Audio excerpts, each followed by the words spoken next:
Hey everyone, it's Kenji. We're gonna cook some pasta with fresh tomatoes. Fresh tomatoes from the garden. All right, so I got my pasta water going. I'm gonna add some salt to it. Not too much water.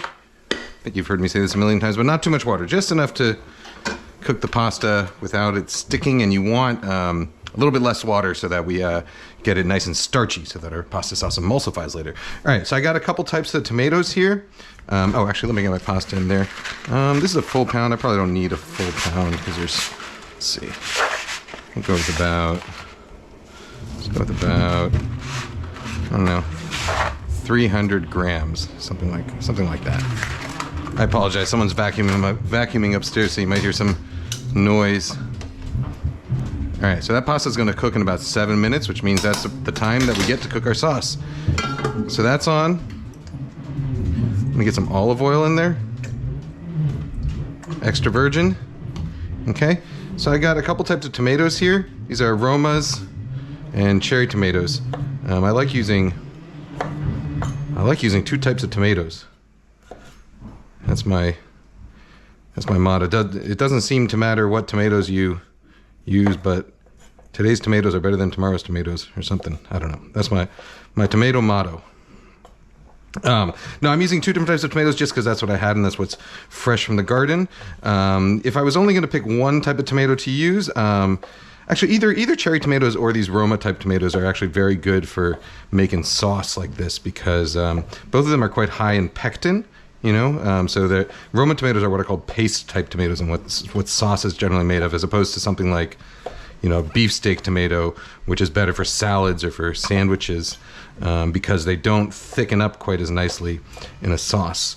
But cherry tomatoes and Roma tomatoes, whichever one you can get riper, is what you want to go with. So I'm just halving or quartering those up. I got a couple garlic cloves here. Let's get that garlic going to flavor the oil a little.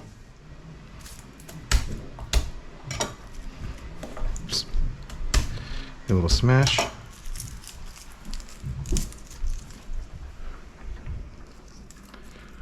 Just very gently heating that oil. We don't want it's extra virgin olive oil, so we don't want it to smoke or burn or anything like that. Okay. All right. And the garlic, just going to give it a rough slice.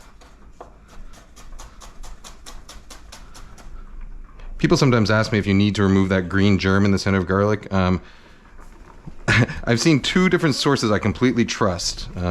Cooks Illustrated and Serious Eats, both places where I used to work, give completely opposing test results on that. So Cooks Illustrated says it doesn't matter. Serious Eats says it does. Both of them I trust to do their testing and their work. So I don't know. I generally don't bother, especially for something like this where I'm going to be cooking it, because I don't think it makes much of a difference, but I haven't personally done a side-by-side test, so I can't promise you.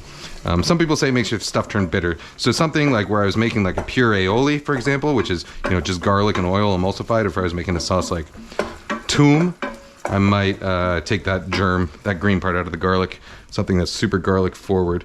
All right. Got some garlic going in there. Gonna get a little bit of chili flakes. You could use fresh chilies if you want as well. Then I'm gonna get these cherry tomatoes right in there. Okay. And then for these Romas, I'm gonna do what I like to do with larger fresh tomatoes like this. I'm gonna split them in half. Okay. Then the large holes of a box grater, I'm gonna hold my hand flat here and basically just push it through, flesh side down, cut side down, until all I'm left with is the skin. Oh, hi Alicia. Can you hold on a moment? That's my daughter, I think, wondering where her lunch is.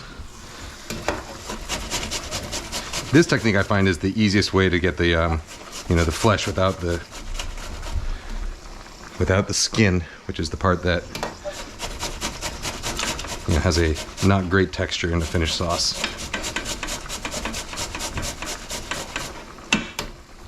All right, that's all good. So I've got these tomato leaves that I pulled off the branch. Those also have lots of flavor, so we're going to toss those in there too. We'll pull them out at the end. And we're just going to let this sort of simmer a little bit. So this is going to be a very sort of fresh tomato sauce. Whoa, jets flying overhead. I got all the noises today. Very bright, fresh from the garden summer tomato sauce. That's what we're looking for here. My mom used to make a dish. I think I don't remember where she got the recipe from, but she used to make a dish with diced tomatoes, spaghetti, and basil. But she always left the skins on the whole sort of beefsteak tomatoes, and she got them at the supermarket. And the beefsteak tomatoes were not great back then. These days, you can actually get quite decent tomatoes even at the supermarket. But I did not like that dish growing up. But I wonder if it was just my childlike palate, and if I would actually enjoy it now, or if my memory serves me right, if it was just not very good tomatoes. Anyway, more olive oil. All right, now I got basil, also from the garden. It's a little bit overgrown. You can see it's starting to get these little flowers, which is a sign that it's bolting, going to go to seed soon, a little overgrown. So the flavor is not like, as delicate as very young, fresh, young, tiny, tender leaves of basil, but that's fine. I don't really mind. It's still going to taste good. All right, we'll take these stems. We'll throw a couple of them in here also, just to add some more flavor to that sauce. A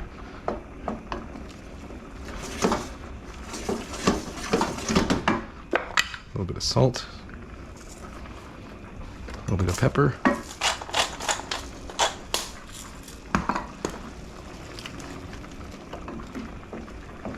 All right, let's see how our pasta is doing here.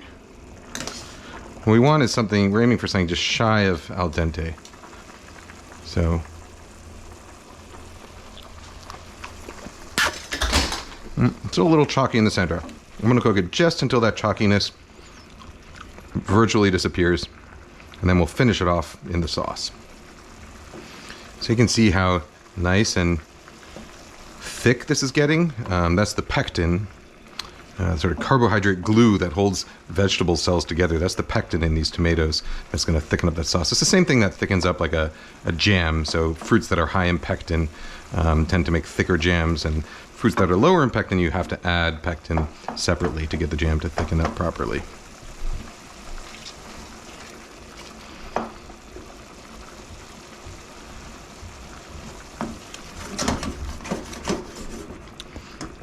Taste how it's going. Really nice and fresh. All right. Let's chop up our basil here. Just a real rough chop on it.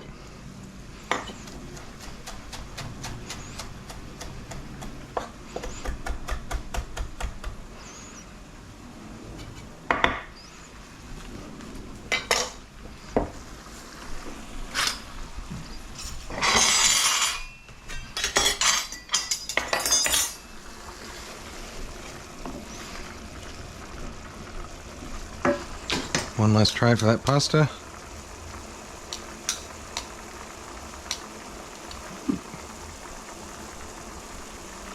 Some people like throwing their pasta at the ceiling to see if it's cooked. I do that purely to entertain my daughter, but it's not really going to give you an indication of whether the pasta is properly cooked or not. All right, so pasta straight in with whatever pasta water kind of clings to it. And again, the starch in that pasta water is what's going to get this sauce. That, along with the pectin, is what's going to get this sauce to really emulsify, nicely cling.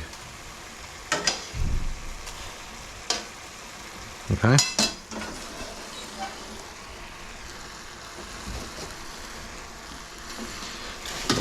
So now we're going to finish this off right in here. Oh. Hold on one second. All right, sorry. There's our baby coming back home from the park. All right, so now all I'm going to do is pick out the basil stems, tomato leaves, Tomato leaves, by the way, if you want to feed tomatoes to your dogs, ripe red tomatoes are okay, but do not let them eat the green tomatoes or tomato stems, because those are actually poisonous. I'm just doing a little bit more pasta water in here to get it a little creamier. All right, that looks great to me. Okay. Finish it off with that basil.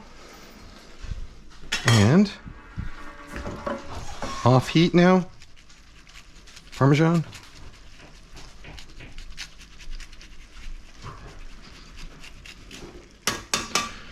And a little bit more fresh extra virgin.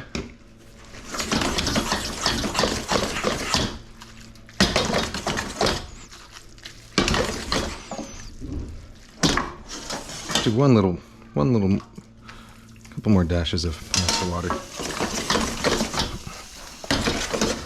Perfect. We'll transfer to our serving bowl here.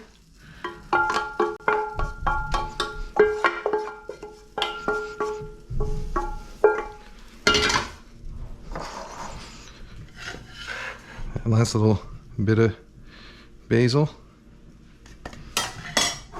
Nice little bit of parm.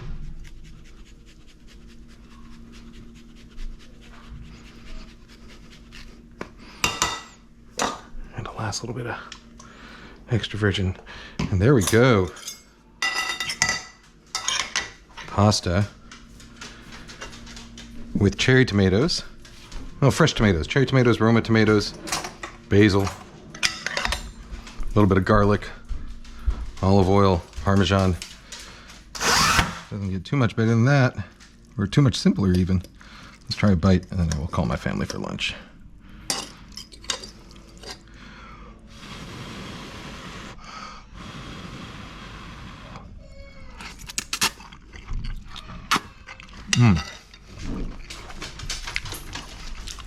So fresh, so delicious. Yes, shabu. Here. Shabu. All right. Guys, gals, non-binary pals, I will see you next time. Bye-bye.